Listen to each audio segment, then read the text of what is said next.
Sylvain est batelier. C'est lui qui vous emmènera peut-être pour une balade au fil de l'eau, au cœur du Marais Poitevin.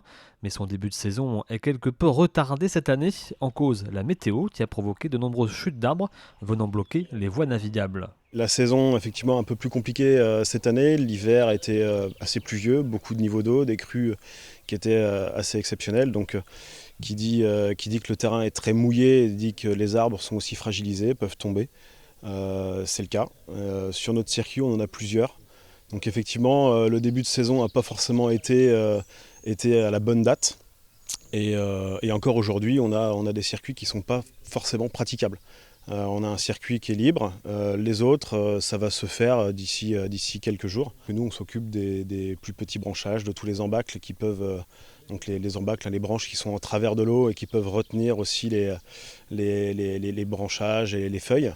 Donc on enlève tout ça pour que la barque puisse circuler librement.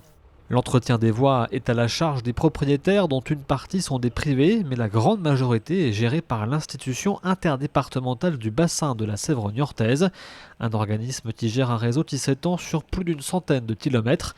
Ses agents démarrent un chantier titanesque pour rendre toutes les voies à la navigation après l'hiver.